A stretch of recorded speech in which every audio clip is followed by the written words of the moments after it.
নির্বাচন পরিচালনা করতে গেলে অর্থের প্রয়োজন হয়। অভিষেক ব্যানার্জির পাঁচাটা কৃতদাস এরা হয়ে গেছে। এই সজল মণ্ডল, আমি আপনাদের ক্যামেরার সামনে বলছি, অভিষেক বন্দ্যোপাধ্যায়ের একটি চটিচাটা কৃতদাস। অভিষেক বন্দ্যোপাধ্যায়ের বদান্যতায় যারা বাঘ সিংহে পরিণত হয়েছেন, আসলে চুয়া। রাজ্যে এখন নির্বাচন আচরণবিধি লাগু রয়েছে।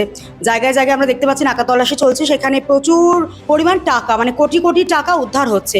সম্প্রতি নববর্ষের ঠিক আগের দিন আপনাকেও 10 লক্ষ টাকা সমেত মগরাহাটে পুলিশ আটকে ছিল আপনার গাড়ি। কি ঘটেছিল ঘটনা, আর এই ঘটনায় কি বলবেন? মানে এই যে একটা বিজেপি যোগ, যে বিজেপি নেতা টাকা সহ আটক, এটাকে ভোটে প্রভাবিত করার টাকা, মানুষের মনে অনেক ধন্দ দানা বেঁধে রয়েছে। দেখো, আমি একটা কথা তোমাদেরকে জিজ্ঞাসা করি, নির্বাচন পরিচালনা করতে গেলে অর্থের প্রয়োজন হয়। এটা যদি কেউ না জেনে থাকে, তাহলে তার বোধ বুদ্ধি জ্ঞান সম্পর্কে আমার প্রশ্ন আছে। দ্বিতীয় কথা, তুমি যেটা বললে, একদম আমার কাছে টাকা ছিল। 13 তারিখে এই ঘটনা ঘটে। 14 এবং 15 তারিখ দুটো দিন হলিডে ছিল, ন্যাশনাল হলিডে। একদিন আম্বেদকরজির বার্থডে ছিল 14 তারিখ, এবং 15 তারিখ বাংলা পয়লা বৈশাখ। দুটো দিন ব্যাংক বন্ধ ছিল। আমাদের মগরাহাট পশ্চিম বিধানসভার যাবতীয় নির্বাচন সংক্রান্ত খরচাপাতি চালানোর জন্যে আমার কাছে 9,88,000 টাকা ক্যাশ ছিল। যেই টাকাটা ব্যাংক থেকে তোলা হয়েছে, Punjab national bank Mathurapur branch থেকে, ভারতীয় জনতা পার্টির অ্যাকাউন্ট থেকে 3 দিনে 11,90,000 টাকা আর 80,000 টাকা, আমার এক্সাক্ট অ্যামাউন্টটা খেয়াল নেই, তোলা হয়েছে। তার থেকে আমি 9,88,000 টাকা, আমি যেহেতু ইনচার্জ, আমার সাথে কনভেনার ছিল, মগরাহাট পশ্চিমের কনভেনার ছিল, আমরা দুজনে সেই টাকা নিয়ে আসছিলাম। র্যালি, পয়লা বৈশাখে একটা বড় র্যালি ছিল, মোদিজির সভা ছিল, সমস্ত কিছুর জন্য যে আর্থিক ব্যবস্থার দরকার, তার জন্য টাকা নিয়ে আসছিল। যেই মুহূর্তে ওরা আমাকে ধরেছে, এটা একদম প্রি প্ল্যান। ওরা খবর নিয়ে হ্যারাসমেন্টের জন্য ধরেছে। ধরার 10 মিনিটের মধ্যে আমার কাছে সমস্ত অথেন্টিক ডকুমেন্টস, এভিডেন্স, সমস্ত কিছু আমার কাছে চলে আসে। ওদেরকে আমি বলেছিলাম যে আপনারা, এটা আমাদের দলের টাকা, রাজনৈতিক দলের টাকা, এই খাতের জন্য এই টাকা খরচা, এবং 9,88,000 টাকাটা খুবই নমিনাল, একটা নেগলিজেবল টাকা একটা ইলেকশনের জন্য, এত বড় একটা কার্য। কিন্তু ওই উস্তি থানার ওসি যাকে পাঠিয়েছিল, রেখেছিল, সায়ন সাহা ছেলেটির নাম, বাচ্চা ছেলে, এসআই হয়েছে। তো সে তার কর্মতৎপরতা দেখানোর জন্য আমার কোনো কথাই শুনলো না, এবং মগরাহাট পশ্চিমের ওই এসআই ইনফরমেশন দিল ডায়মন্ড হারবার পুলিশ কমিশনারেটের এসডিপিও, আমি নাম ধরে বলছি, সজল মণ্ডল। আজকে তাকে সাসপেন্ড করা হয়েছে। এই সজল মণ্ডল মহাশয় এসে আমার গাড়ির সমস্ত পার্টস খুলে ফেললো। আমাকে বেলা 11টা থেকে রোদের মধ্যে 3:30 অবধি দাঁড় করিয়ে রাখলো।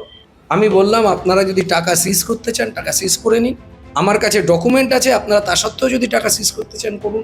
তারা টাকা সিজ করলো, এবং এই সজল মণ্ডল আমাকে দাঁড় করিয়ে ইচ্ছাকৃতভাবে অপ্রয়োজনীয় ছবি তুলে আমার সামনে মোবাইল থেকে সমস্ত প্রেসে পাঠাতে আরম্ভ করলো, এবং প্রেসকে বললো এটাকে এক্ষুনি টেলিকাস্ট করো। আমি ওনাকে জিজ্ঞাসা করলাম যে আপনি সাংবাদিক না আপনি এসডিপিও? এই সজল মণ্ডল আমাকে ওখানে দাঁড়িয়ে কানের কাছে মুখ নিয়ে বললো, এটা ডায়মন্ড হারবার পুলিশ কমিশনারেট, আপনার খেয়াল আছে তো? মানে অভিষেক বচ্চন বলছি, বচ্চনই হয়ে গেছে উনি। অভিষেক ব্যানার্জির পাঁচাটা কৃতদাস এরা হয়ে গেছে। অভিষেক ব্যানার্জির কথায়, অভিষেক ব্যানার্জির ইনস্ট্রাকশনে এরা এইভাবে হ্যারাস করেছে, টাকাটা সিজ করেছে, এবং শুধু আমাকে না, সমস্ত জায়গায় এই সজল মণ্ডল এবং তার যে সাগরেদ যারা আছে, ফলতা থানার ওসি, কুস্তি থানার শুভেচ্ছা বাঘ, যারা আছে, সব বাঘ সিংহ হয়েছে। অভিষেক বন্দ্যোপাধ্যায়ের বদান্যতায় যারা বাঘ সিংহে পরিণত হয়েছেন, আসলে চুয়া। এরা দাপিয়ে বেরিয়েছে, এরা পক্ষপাতিত্ব করেছে, এরা বিরোধীদের কণ্ঠরোধ করেছে, অপ্রয়োজনীয়ভাবে বিরোধীদের কেস দিয়েছে, হেনস্থা করেছে। আজকে ইলেকশন কমিশন তার যোগ্য জবাব দিয়েছে। ইলেকশন কমিশন এদেরকে সাসপেন্ড করেছে। এই সজল মণ্ডল, আমি আপনাদের ক্যামেরার সামনে বলছি, অভিষেক বন্দ্যোপাধ্যায়ের একটি চটিচাটা কৃতদাস। একে সাসপেন্ড করা না, একে কি বলবো, একটা পুলিশ নিরপেক্ষতার যে শব্দ, পুলিশ এবং নিরপেক্ষতা যে দুটো শব্দ একে অপরের সাথে জড়িয়ে রয়েছে, এ সেই নিরপেক্ষতাকে কোনো শব্দটাকে অবমাননা করেছে, পুলিশের ডিউটিকে অবমাননা করেছে, তার ফল পেয়েছে, সেরকমই হয়েছে। ঘটনার 10 দিন পরে এই তৎপরতা যে ডায়মন্ড কমিশনারেটের পুলিশে এরকম রদবদল হলো। এবার তো তৃণমূল যেটা সবসময় বলে থাকে যে কমিশন বিজেপির হয়ে কাজ করছে। না না, এটা বিজেপির সাথে কোনো সম্পর্ক না। বিজেপি কেন, বিজেপি, সিপিএম, কংগ্রেস, আইএসএফ সবাইকে এরা হেনস্থা করছে। এদের একটাই এজেন্ডা, অভিষেক বন্দ্যোপাধ্যায়ের কথা শোনা। অভিষেক বন্দ্যোপাধ্যায় যদি বলে কান ধরে এক পায়ে রোদের মধ্যে দাঁড়িয়ে থাকো, এই এসডিপিও তাই করবে। এদের একটাই এজেন্ডা, এরা একটাই কথা বোঝে, এরা অভিষেক বন্দ্যোপাধ্যায়ের কৃতদাস। এখানে বিজেপি বলে শুনে সমস্ত বিরোধী পার্টির সাথেই এরা এরম করছে।